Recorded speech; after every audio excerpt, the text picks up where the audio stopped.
Dear student, आज examination countdown के इस वीडियो में हम लोग एप्लीकेशंस ऑफ ट्रिग्नोमेट्री के बारे में जानेंगे, जिसे हम लोग दूसरे लैंग्वेज में हाइट एंड डिस्टेंस के बारे में इनके नाम से भी इसे जानते हैं। हाइट एंड डिस्टेंस ट्रिग्नोमेट्री का एक पार्ट है। इसमें ज्यादातर 4 से 5 मार्क्स वाले क्वेश्चन, कभी कभी 3 मार्क्स के भी क्वेश्चन दिए जाते हैं।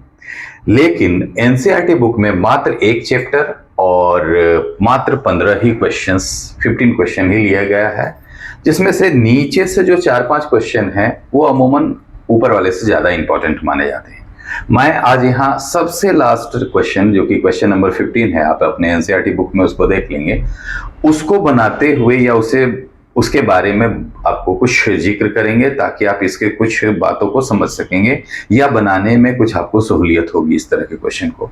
मैं यहाँ पर वो क्वेश्चन नंबर 15 की उस बनाई हुई चीजों को पहले बना करके रख दी है। समय की बचत की वजह से मैं इसे समझाने की कोशिश करता हूँ। क्वेश्चन क्या था? क्वेश्चन ये है कि एक टावर है, इसकी कुछ हाइट है, एक ऑब्जर्वर जो कि ऊपर बैठा हुआ है, वो ऑब्जर्वर नीचे आती हुई एक कार को, जो कि टावर की ओर आ रही है, उस कार को देखता है। ऊपर पहले 30 डिग्री बनती है, जो कि एंगल ऑफ डिप्रेशन कहलाती है, और बाद में जाकर के यही एंगल ऑफ एलिवेशन में बदल जाती है, आप सभी जानते होंगे। बाद में जब ये कार कुछ सफर तय कर लेती है 6 सेकंड में, तो उसके बाद उसका एंगल ऑफ डिप्रेशन 60 बनता है, जिससे कि बाद में एंगल ऑफ एलिवेशन में बदल जाता है। अब पूछ ये रहा है कि जो रेस्ट डिस्टेंस बचा हुआ है y, उसमें कितना टाइम लगेगा। तो दरअसल इस क्वेश्चन को सिलेक्ट करने के या चयन करने के पीछे मेरा उद्देश्य क्या था कि इस क्वेश्चन में आप जाने कि ले देकर के केवल 2 डिग्रियां दी गई है, ना तो टावर की हाइट मालूम है, ना तो कार ने कितना ट्रेवल कर लिया डिस्टेंस ये मालूम है, ना तो ये मालूम है कि रेस्ट डिस्टेंस कितना बचा हुआ है। तो ये क्वेश्चन काफी थोड़ा सा कॉम्प्लिकेटेड हो जाता है, लेकिन इसे आप थोड़ा सा आसान भाषा में समझिए। जैसे हम अगर किसी को ये कहें कि मेरे पास कुछ है, आप अपने से कुछ मिलाइए पैसा और किसी तीसरे को कुछ वो पैसा दे दीजिए, सब कुछ दे दीजिए, तो कोई थर्ड पर्सन कभी नहीं जान पाएगा कि मेरे पास कितना था, हमने सामने वाले से कितना लिया और सब मिलाकर कितना हुआ जो कि किसी और को दे दिया गया। यानी कि सब कुछ हिडन है। यहां भी कुछ ऐसा ही ये बात है। अगर मैं ऐसे कहूं कि मेरे पास 30 रुपीज है, आपके पास 20 रुपीज है, मिलाकर के जो 50 रुपीज हो रही है वो दे दीजिए, तो ये ओपन बात होगी। लेकिन यहां तो ऐसा कुछ है नहीं। तो कैसे इस तरह के क्वेश्चन सॉल्व होते हैं? तो दरअसल ऐसे क्वेश्चन में हाइट में और डिस्टेंस में कोई ना कोई रिलेशन बन करके आता है, तभी जाके क्वेश्चन सॉल्व हो जाते हैं। जैसा कि हम लोग सबसे पहले यहाँ एक छोटा सा ट्रायंगल लेंगे TAB, फिर बाद में एक बड़ा सा ट्रायंगल लेंगे TAC।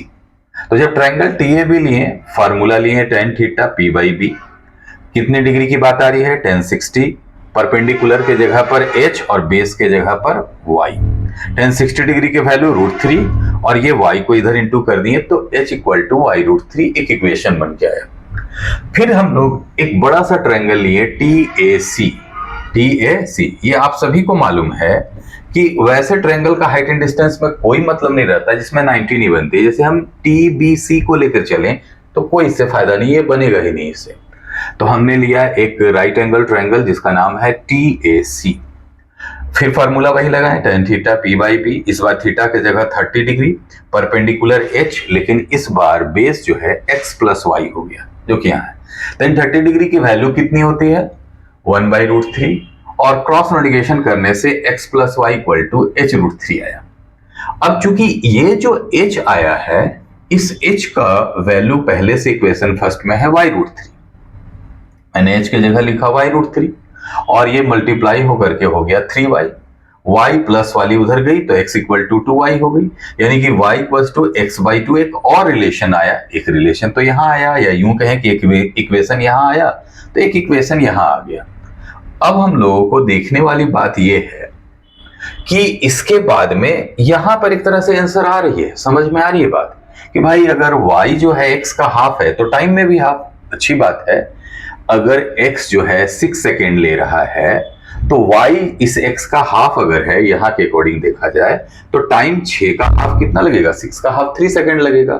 आंसर भी सही है, यही होना ही चाहिए, लेकिन इसे आप फार्मूला के बेस पर बनाएंगे। ऐसे बनाएंगे तो मार्क्स नहीं मिलेगा। फार्मूला कहता है speed equal to distance by time. तो डिस्टेंस x, तो टाइम कितना 6 सेकेंड, जो कि यहां लिखा हुआ है x बाई 6, ये स्पीड हो गई। अब कहीं जाकर निकालेंगे कि time taken in y distance, जो रेस्ट बचा हुआ डिस्टेंस है y, उसके लिए फार्मूला बचेगा डिस्टेंस बाई स्पीड, टाइम निकालने के लिए। तो इस तरह से डिस्टेंस है y और स्पीड है x बाई 6। ये जो y है इसके बारे में क्या आ चुका है यहां पर, x बाई 2। तो y की जगह हमने लिख दिया x बाई 2, और ये पहले से जो x बाई 6 था ये उलट गया तो 6 बाई x, और कट करके मेरा 3 सेकेंड आंसर आ गया। क्वेश्चन ये नहीं है कि ये क्वेश्चन मैंने बनाया, बनाना मेरा उद्देश्य नहीं था। बताना ये उद्देश्य है कि हाइट एंड डिस्टेंस जो होते हैं अमूमन वर्ड प्रॉब्लम वाले क्वेश्चन होते हैं, और वर्ड प्रॉब्लम वाले क्वेश्चन को आपको सबसे पहले बारीकी से पढ़ना होगा, समझना होगा, फिगर बनाना होगा। आप विश्वास करें, यदि आपसे फिगर बन गया, स्केच बन गया, डायग्राम अच्छी तरह से बन गई, तो आप 50% से ज्यादा आप सफल हो गए इस क्वेश्चन को सॉल्व करने में। अब आपको उसको जो है ना कि सॉल्व करने में ज्यादा परेशानी नहीं होगी। तो आपके लिए आज का टिप्स, या यूं कहें कि आज का मोटिवेशनल टिप्स ये होगा कि आप जब भी हाइट एंड डिस्टेंस के क्वेश्चंस को बनाने के लिए बैठें तो लगातार 3-4 क्वेश्चन, 5 क्वेश्चंस का पहले फिगर बनाने का प्रयास करें। अगर आपको उसमें सफलता पा लेते हैं तब जाके कहीं सेकंड में उन सभी फिगर के बेस पर उस क्वेश्चन को सॉल्व करने की कोशिश करें। ये अच्छा ट्रिक होगा।